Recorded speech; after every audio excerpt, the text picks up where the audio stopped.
Good evening, and thank you for watching ECSO News on Blab TV, where facts matter. I'm Deputy Melanie Peterson. And I'm Amber Southard. Let's take a look at our top trending stories.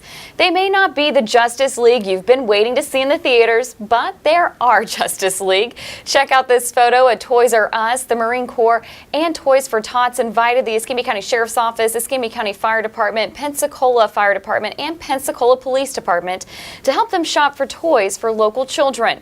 We had $25,000 to shop with that the organization raised throughout the year. As you can see by the photos, everyone got into the Christmas spirit. And our 2017 Shop with a Cop event is fast approaching. We are pleased to announce we have met our financial goals to provide 66 Escambia County children that will allow them to purchase Christmas gifts for themselves and their families. We cannot do this without the support of our community sponsors. Thank you. Shop with a Cop happens December 15th at 3 p.m. We are also very proud to announce the following promotions. Congratulations to Lieutenant Charles Dickens, Sergeant Brian Munholland, Sergeant Mikhail Lee, and Sergeant Patrick Roberts. They have worked very hard for this next step in their career. The Escambia County Sheriff's Office is offering a free training opportunity to help places of worship consider the security needs of their facilities and operations.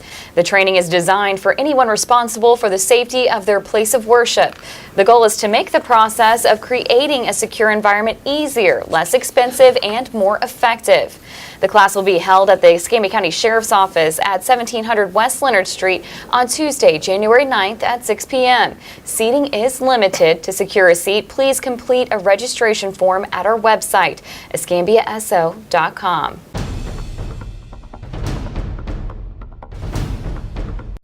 We need your help locating the people in this week's Crime Stopper segment. Our first featured fugitive is Carlos Butler. He's 31 years of age. He is a deadbeat parent and has a purge of $770. Yeah, Christmas is around the corner, Carlos. Come on, don't be the Grinch. No. Go ahead, pay that up. Get it right. Tighten it up. Everybody have a Merry Christmas. Yes, yes. Our next wanted fugitive is Jason Webb Adams. He's 40 years of age and he's wanted on 3 separate grand theft warrants. He has 2 warrants, Amber, for dealing in stolen property, 2 for providing false information to a pawnbroker, and a failure to appear on smuggling in contraband to the jail. So he tried to bring something in to one of his friends? Is that what happened? Or just for him. I'm for not himself? really sure what was going on with that. That wasn't smart. That was not a good move. Come on, let's settle this up. Get it right. Stop making these decisions. Go in, do your time, get out. Don't bring things with you. Exactly. Come on. With the failure to appear, unfortunately, Jason doesn't have a bond, but on all those other warrants, Jason does have a bond of $18,000. Ooh, that's pretty hefty. Yeah. And our final fugitive this week is Kanisha Narn. She is 29 years of age and she's wanted for fraud, failure to return leased property over $300. She has a bond of $2,500. Amber. We were just looking at this one. So she went and bought a bedroom suit. She sure did. And then didn't make the payments on it. She said, I ain't never paying for it. But that's a third-degree felony. It was easier to make the $1,300, to pay that the installations they probably gave her than that third-degree felony. Here's a tip of advice, Kenyatta. The next time you want to go shop for a bedroom suit, television, what have you, whatever, make the payments. Just do it. Avoid the charge. Yes, yes. Just try to pay up on that. It's not worth the third degree. Absolutely not. But if you know the whereabouts of any of our featured fugitives, please contact Crime Stoppers at 433-STOP or go online to p3tips.com. All tips are 100% anonymous. If your tip leads to an arrest, a fugitive's arrest, you could be eligible for a cash reward of up to $3,000. Remember, everybody, crime doesn't pay, but we do. Right here from your Escambia County Sheriff's Office, we present you with Wheel of Fugitives. It's Wanted Wednesday here at the Escambia County Sheriff's Office. Right. Deputy Peterson, let's spin the wheel. All right.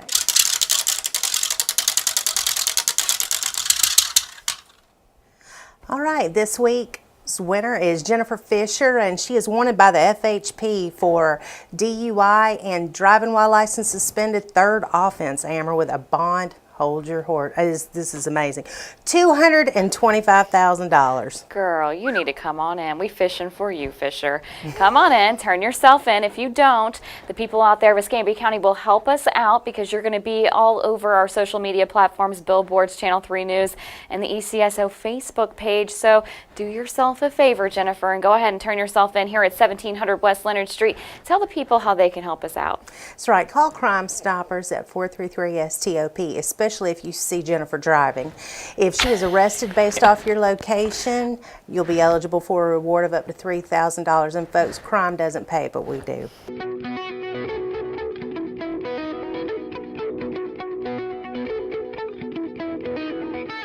Our Citizens Law Enforcement Academy attendees participated in training scenarios and the shooting simulator last Thursday. Our training instructors enjoyed getting into character while role-playing scenarios with our CLEA deputies in our training house.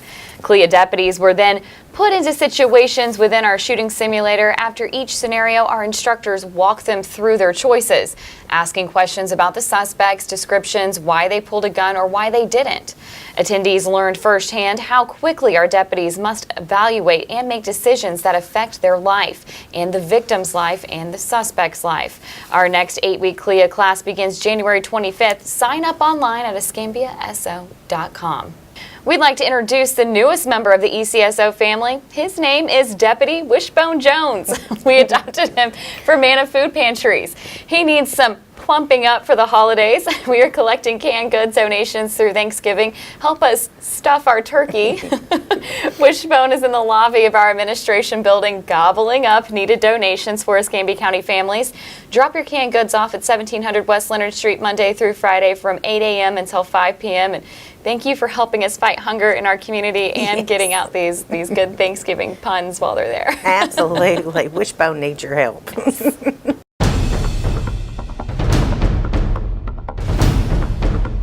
We need your help locating the people in this week's Missing Persons segment. The first person we are highlighting in this segment is 54-year-old missing and endangered Troy Andre Massey. Massey was last seen on November 15th driving a black newer model Cadillac with a partial Alabama tag 2BF42. He was last seen driving westbound on Highway 98 towards Lillian, Alabama. He may be in need of medical treatment. Our next missing and endangered person is 30-year-old Alyssa Nicole Graff. Graff was last seen on November 16th driving a black Ford Explorer with an unknown Alabama tag.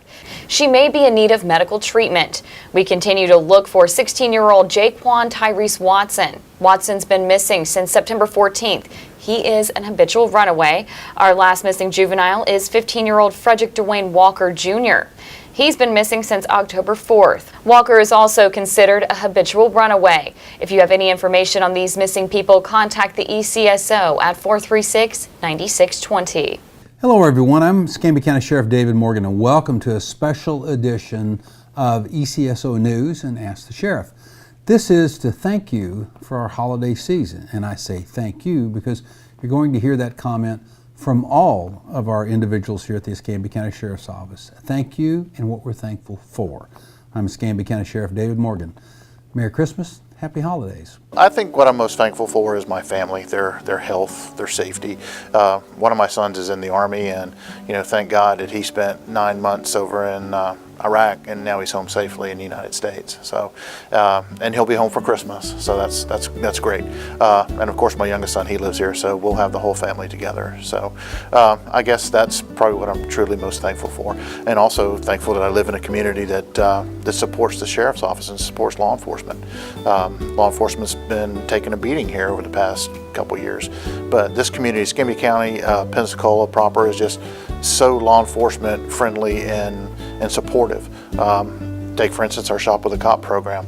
I was asking for businesses and citizens to come alongside us and help us fund that program, and I'm 90% there. With 66 kids coming into the program this year, I've had some great sponsors. Precision Door has come alongside us, Dignity Funeral Homes, Navy Federal, Walmart, Gulf Coast Seafood, Eddie Mercer. There's just so many of them, McVeigh Motors. I'm sorry if I'm forgetting somebody, but I'm just truly thankful that we can live in a community that cares about law enforcement and cares about the kids that are in need. I'm very blessed to have a wonderful family and friends who live a very well-balanced lifestyle. We live in a culture where, we're allowed to work, make a living, raise a family, be charitable, have outside interests, just to be here in America. That's what I'm very thankful for. I am thankful for my son. I am thankful for my family and supporting me in everything that I do.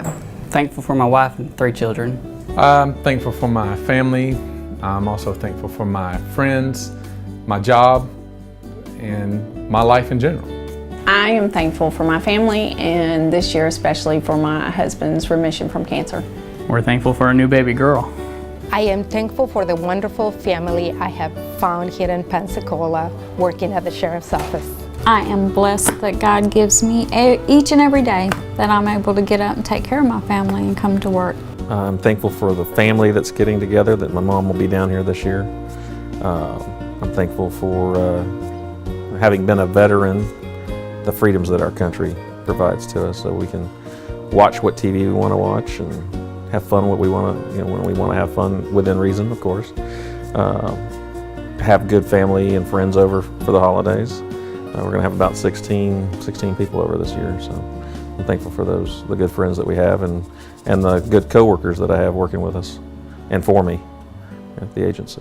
We are Human Resources, and we are thankful for serving the wonderful employees of the Escambia County Sheriff's Office. I'm thankful to be living in a community like Escambia and to work with the brave men and women of the Escambia County Sheriff's Office.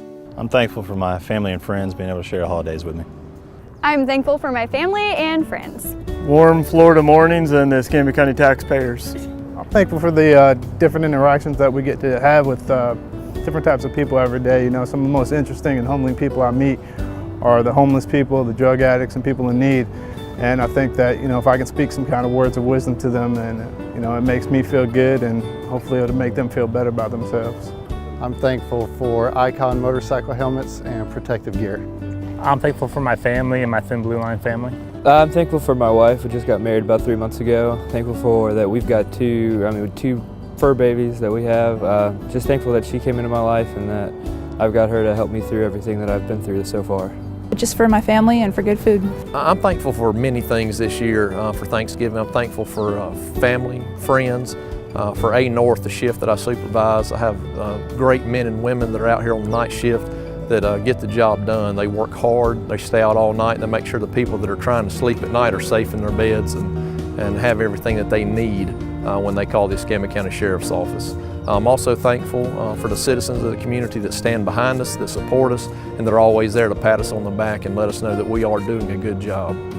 This holiday season, I'm thankful for my family, my awesome wife. I don't know what I would do without her, and my parents. I recently just lost my dad last year, but his legacy lives through me, and everything that he taught me and just growing up, that I was so thankful for my parents and my mother. Her community service work here in Escambia County has taught me how to be generous to others, and it's just been, I'm so thankful for so much to just working here at the Sheriff's Office for the Sheriff and the Chief and his staff, command staff, and everyone else. They make opportunities for us to where things are very easy to do, and I just enjoy working here. And also for Escambia County, for growing up in a city such as Pensacola.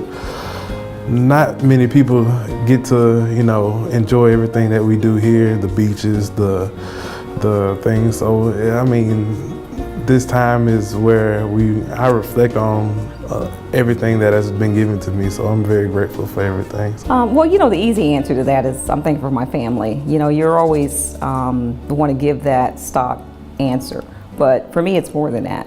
I'm thankful for the men and women that allow us to have the freedoms that we have to enjoy this Thanksgiving and the many other holidays that we have here. And also I find it very interesting, this political climate that we currently find ourselves in. I'm thankful for the strong leaders that we have that are making the tough decisions and, again, doing everything that they can to keep us free in this country and let us have the liberties that we have. So I'm thankful for a lot of things, my family, including our military and our strong leaders that we have.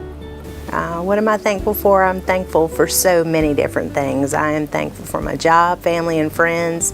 My Lord and Savior, who gives me grace and mercy each and every day that I wake up, and also has provided me with a pretty amazing life. As far as my job, I'm also thankful for my position and everything that comes with Crime Stoppers, right down to my tipsters. Thank you for joining us this holiday season. We are also thankful for so many things. I would like to let everyone know that I'm probably, especially in this time of so much turmoil, most thankful that I'm an American. Of all the problems in the world and all the problems that we have in the United States of America, being an American is one of the things that I remind myself of all the time, of how blessed we are to have been born in the greatest country in the world. I know I've been fortunate to travel a lot, and every time I travel, no matter how great the locale that I'm in, it's always great to come back home to this great nation. Thank you to the men and women of the Escambia County Sheriff's Office for the wonderful job that you do every day. Not just our sworn officers, but all of our administrative folks and those behind the camera right now shooting this video. We're thankful at the Escambia County Sheriff's Office that we serve a community that cares about us, and you show it every day through your support and yes, the dropping crime trends in Escambia County, all because of you. So thank you, ladies and gentlemen, for tuning in to your Escambia County Sheriff's Report, Ask the Sheriff, and again, thank you for supporting the Escambia County Sheriff's Office.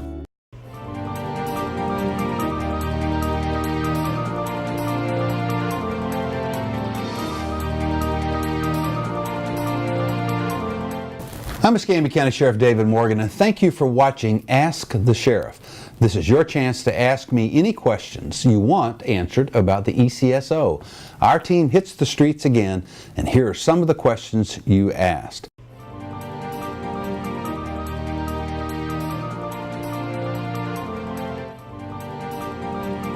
Artie asked, what's the governor's role in our current budget fight? Could the governor, send in the National Guard to back us up in law enforcement issues, and exactly what will the governor do in the event that we win the budget battle? Those are good questions, Artie, because I know it's a little bit complex, and because the governor gets engaged in this budget battle at the local level, at the county level, those delineation of responsibilities and who's going to do what to whom can get kind of confusing. So. Let me kind of back up, and we've explained this in other videos, but I'll do a real short recap for you. As a constitutionally elected officer, if the Board of County Commissioners refuses my budget request in any budget year, and we feel that it's been done arbitrarily and capriciously, it affects my abilities to perform my constitutionally required duties as an elected officer.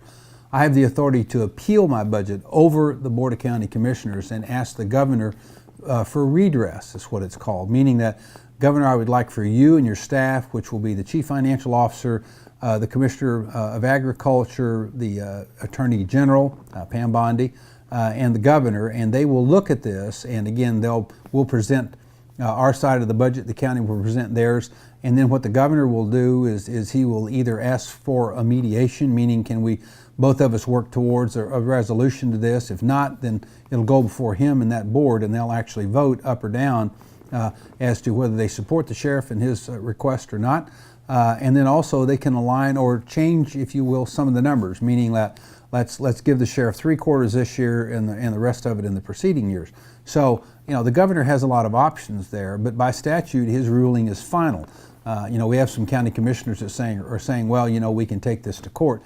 Well, you certainly can, but you're not going to make a lot of friends when you do that. When the appeal process is being used, and the Florida statute, has said that the ruling of that commission, meaning the governor, is final. As far as the use of the National Guard goes, the governor can, of course, under an emergency situation, send in the guard from the state, but he's limited in the times that he can send that in for riots, insurrections, that sort of thing. Or in the event that we request it, meaning that I believe as the sheriff that my ability to contain those sorts of things are outside of my ability to do so, and then the governor will respond to that request from a sheriff and say, okay, I'll send it in. They don't have any authority under anything but the extreme conditions or exigent circumstances, as it's referred to do that. Why? Because the military in and of itself is under a rule called the Posse Comitatus Act, meaning that the military cannot enforce civil law except in those situations of, again, emergencies. And so in this case, we're not in an emergency, if you will. We're having a budget shortage, which is exacerbated by the loss of the personnel, and we need to get money so we can hire up our people to stay. So there's a plan there. Myself and the governor and everybody informed on this knows exactly what is going to occur, but that's kind of, again, a little bit of unfortunately, too long-winded an explanation as to how it works.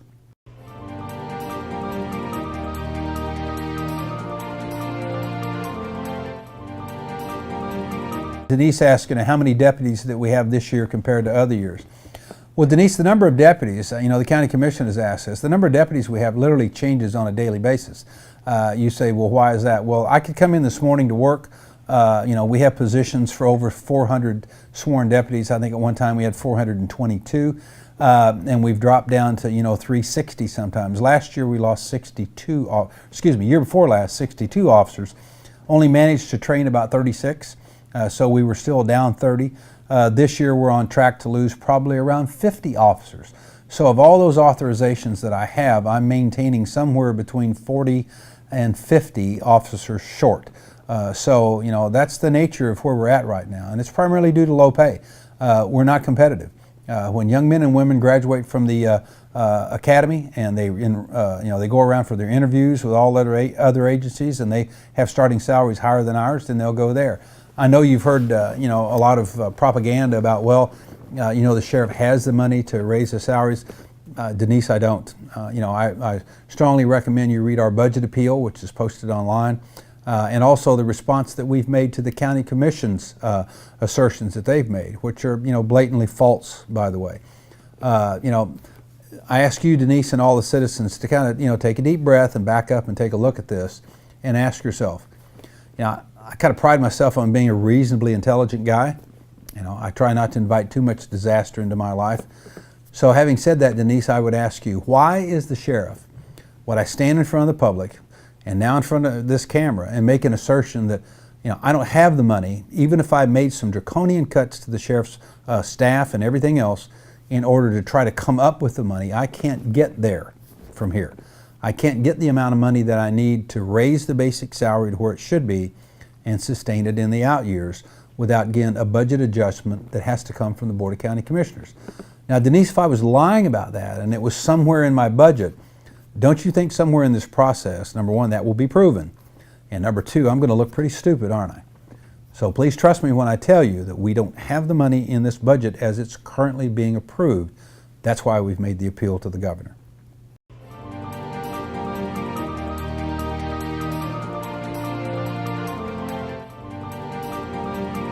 Janice asked the question on the budget issues that we're having with the county. How does or will this affect correctional officers? Well, of course, Janet, number one, that's a separate collective bargaining unit. They all come under the umbrella of the Police Benevolent Association. That's the collective bargaining unit that negotiates for not only the sheriff's office, but for the county corrections folks. And I would certainly agree with you, Janet. Our correctional officers, our firefighters, our EMT folks, anyone involved as a first responder deserves to have their pay scales looked at, and increased to where it's a competitive salary with the surrounding areas. But I don't handle that specifically, either one of those that I just mentioned to you. I now only have the Escambia County Sheriff's Office that we're carrying the budget fight forward. So, I would ask that you get with the Police Benevolent Association that works for the correction side and the county and ask where that's at. But I will also tell you, Janet, that right now, starting correctional officers, make more than starting deputies make at the Escambia County Sheriff's Office.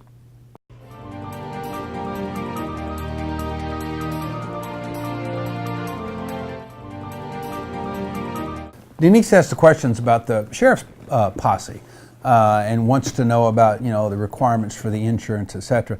Denise, that's an excellent question, especially in today's austere budget times. For a citizen to be concerned that we're spending money wisely. When I came in as sheriff, a bunch of our folks who had been around the sheriff's office for a while had been a member of a sheriff's posse years ago, and it was disbanded because of lack of interest. Denise, that is purely volunteer. Doesn't cost us any extra money. It comes under the Florida Sheriff's Association. We're self-insured. Prior to my, agreeing to bringing the posse back, it's not quite how sheriff's posses used to be, but very similar. One of the first things I did was ask that question, well, what's it going to cost? Why? Because, we do a lot of things here at the sheriff's office, and if it costs money, we want to be able to tell the citizens, what are we getting on a rate of return? Our posse right now is primarily ceremonial. We don't, again, it doesn't cost us any money. We don't buy the horses. We don't feed the horses. We don't take the horses to veterinarians. It's truly a volunteer group. It's a mixture of sworn officers and some that are retired. And we also have just some civilian volunteers. You'll notice, you can tell the difference by the polo shirts that they wear. Law enforcement officers, whether current or former, will have on their shirts the sheriff's star. It'll say Office of the Sheriff. Those who are civilians, meaning non-sworn, that are just volunteers of the posse, will have a different emblem. It's the state of Florida, and it says Escambia County Sheriff's Office. So that's how you tell the difference between a civilian and a sworn officer.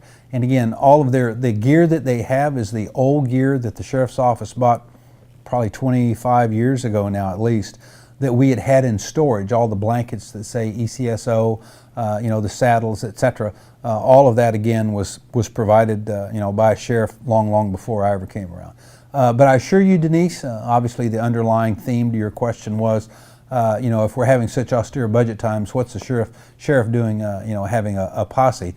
Denise, that doesn't cost the citizens a dime.